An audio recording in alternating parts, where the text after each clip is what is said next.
बिस्मिल्लाहिर्रहमानिर्रहीम। अस्सलाम वालेकुम प्यारे बच्चों। आज हमारा क्वेश्चन है tension in a string case 1। इसमें देखें, जैसे मैंने ये डायग्राम ड्रॉ की है, तो इसमें एक चीज़ आपके सामने है कि एक पुली है। यहाँ पर जो हम पुली यूज़ कर रहे हैं वो इन एक्सटेंसिबल स्ट्रिंग के साथ अटैच है और ये फ्रिक्शनलेस पुली है। इन एक्सटेंसिबल स्ट्रिंग मीन्स कि एक ऐसा ऐसी डोर या धागा जिसमें कोई इलास्टिसिटी नहीं है, लचक नहीं है, जैसे हमारे रबर बैंड्स के हमारी पोनियों में होती है। ठीक है, तो ये इसके साथ दो ऑब्जेक्ट वर्टिकली डाउनवर्ड जो है वो अटैच हैं। एक को ऑब्जेक्ट ए कहते हैं और दूसरे को ऑब्जेक्ट बी कहा गया है। इस पूरे सिस्टम में बेटा ये जो फोर्स है W की वो डाउनवर्ड नीचे की तरफ एक्ट कर रही है और टेंशन जो है वो ऊपर की तरफ एक्ट कर रहा है। अब टेंशन क्या है? टेंशन एक्चुअली पुलिंग फोर्स होती है। ठीक है, एक्चुअली ये पुलिंग फोर्स है। जब हम किसी भी ऑब्जेक्ट को किसी स्ट्रिंग के साथ बांध के फ्रीली सस्पेंड करते हैं, उसको आज़ाद छोड़ देते हैं, इसमें दो फोर्सेस एक्ट करेंगी। एक रिएक्शन की फोर्स ऊपर की तरफ, जिसको हम टेंशन कहते हैं, ये पुलिंग फोर्स है, ये इसको ऊपर की तरफ खींचेगी। और डब्ल्यू जो ऑटोमेटिकली, मैंने आपको क्लास में भी बताया था, ये हमेशा डाउनवर्ड नीचे की तरफ आता है और इसकी वैल्यू mg के इक्वल होती है। क्लियर? तो इसमें भी क्या है, चूंकि ये इधर से भी अटैच है A और इधर से ये B अटैच है।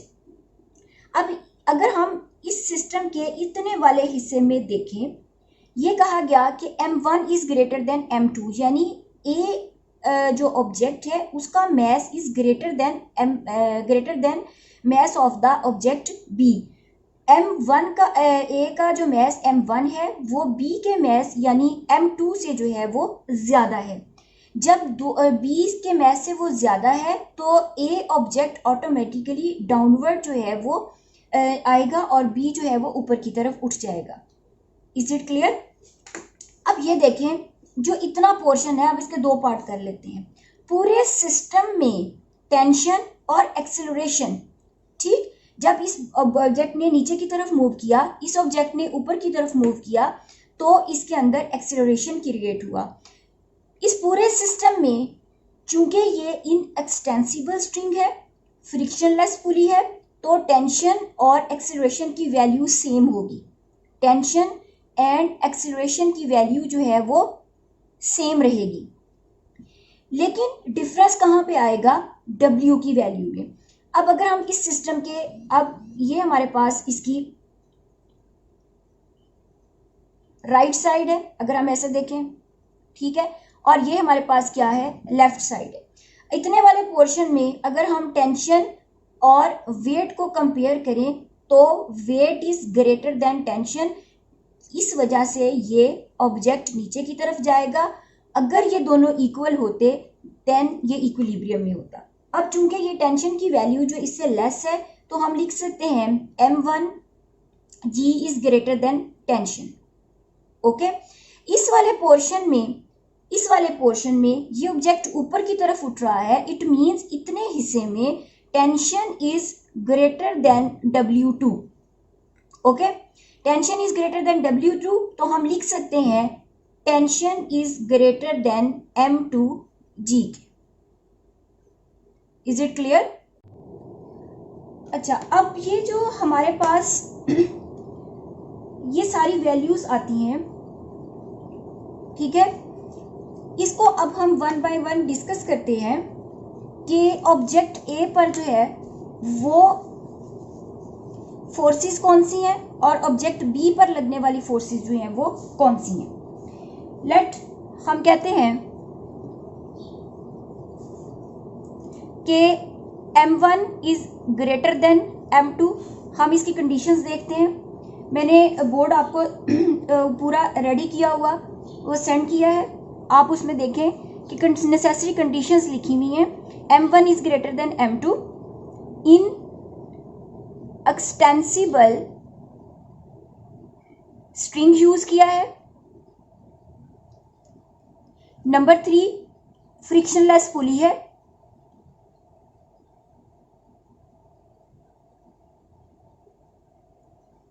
नंबर 4, इसमें क्या है कि टेंशन एंड एक्सेलरेशन की value on the whole system जो है वो क्या है, सेम है। ठीक है, ये नेसेसरी कंडीशन अब मैंने आपको ये इसको समराइज कर दिया है, और वो पूरा जिस तरह से लिखा हुआ है आप उसको ऐसा जो सॉल्व करेंगे, अटेम्प्ट करेंगे जब आपने क्वेश्चन अटेम्प्ट करना है। ठीक है, अब ये देखें, अब हम लिखेंगे object net force acting on object A पर लगने वाली नेट फोर्सेस कौन सी हैं? तो हम लिखेंगे F इज इक्वल टू, मैंने आपको अभी बताया कि W1 is greater than tension, इतने वाले पोर्शन में जब हम M1 की बात कर रहे हैं। Is it clear? M1 is greater than the M2, then हम कहेंगे कि W1 is greater than the tension. तो W1 माइनस T, हम ज्यादा में से कम की वैल्यू को माइनस कर देंगे। तो according to second law of motion, second law, according to second law F is equal to ma, और हमें यह भी पता है, we know W is equal to mg के, then putting these values in equation this one, हमारे पास क्या आ गया, F is equal to m1 g minus T. तो ये किसके इक्वल है, m1a is equal to m1g minus T. ये हमारे पास इक्वेशन आ गई 1। अब हमने net forces on object B जो है वो फाइंड आउट करनी है। Net forces acting on object B, F is equal to, अब tension is greater than W2 के। ठीक है, tension is greater than W2 के, देन यही सारा दोबारा हम लिखेंगे, F is equal to ma, W is equal to mg। F is equal to ma, W is equal to mg, then this equation जो है हम क्या करेंगे, टेंशन में से हमने इसको W को माइनस किया, greater, tension is greater than W2, then हम टेंशन में से W को माइनस कर देंगे। बाय पुटिंग दीज वैल्यूज हमारे पास क्या आ गया, m2a is equal to tension minus m2g के। Is it clear? ये हमारे पास दो इक्वेशंस आ गई, एक को हम इक्वेशन 1 कह देंगे और इसको इक्वेशन हम 2 का नाम देते हैं। अब हमारे पास ये दोनों इक्वेशंस हमारे सामने है। इक्वेशन ए हमारे पास क्या है, देखिए जरा, इक्वेशन 1 जो थी वो हमारे पास है m1a is equal to m1g minus T, this is equation 1, जो हमने कहा था forces acting on body A. अब हमारे पास दूसरी है m2a that is equal to tension minus m2g, ये सेकेंड इक्वेशन आ गई। ओके, अब हमने क्या करना है, हमने वैल्यू फाइंड करनी है टेंशन की, हमने एक्सेलरेशन फाइंड करना है और हमने g की वैल्यू फाइंड करनी है। Is it clear? इक्वेशन, ये दोनों इक्वेशंस जो हैं इनको जब ऐड करेंगे तो हम एक्सेलरेशन की वैल्यू फाइंड कर लेंगे by adding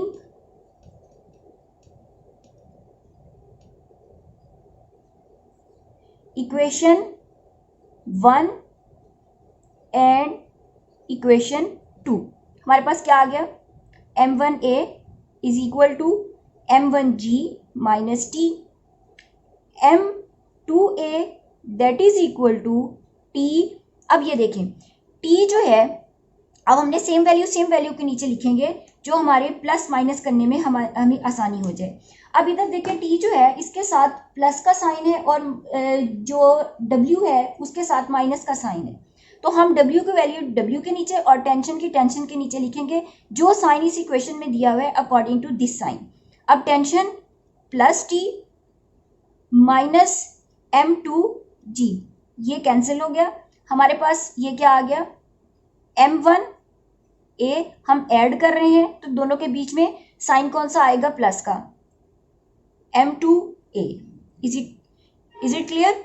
m1g plus minus minus वही रहेगा साइन, इसमें कोई चेंज नहीं आएगी, m2g।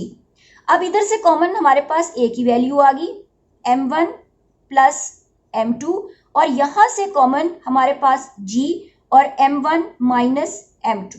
Is it clear? अब जब हमने a की वैल्यू फाइंड करनी है तो ये सारी वैल्यू a के साथ मल्टीप्लाई हो रही है, ये इधर जाके क्या हो जाएगी, ये डिवाइड हो जाएगी। We can write this equation as,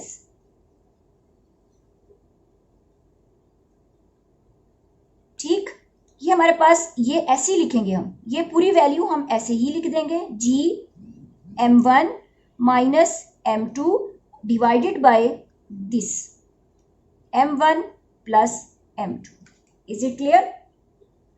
अब हमने ये वाली इक्वेशन, जो इक्वेशन थर्ड हमारे पास आई थी, इस थर्ड इक्वेशन में, अब थर्ड इक्वेशन भी हम इधर लिख लेते हैं। थर्ड इक्वेशन हमारे पास क्या है, आप इस इक्वेशन में से या इस इक्वेशन में से, इसको हम इक्वेशन 4 कह दें। अगर आप इसमें से वैल्यूज बेशक जी की फाइंड कर लें या आप इसमें से फाइंड कर लें, मैं इसको इरेज करती हूँ, देखिए जरा, जो इजी लगे आप उसमें से निकाल लें जी की वैल्यू। टू फाइंड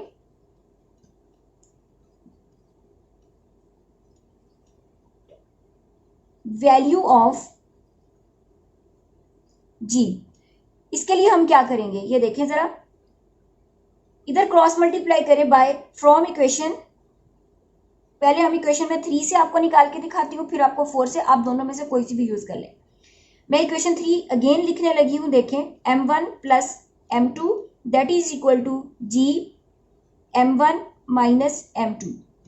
अब ये g के साथ ये पूरी वैल्यू मल्टीप्लाई हो रही है तो इधर जाके क्या हो जाएगी, जैसे हमने इधर किया, ये डिवाइड हो जाएगी।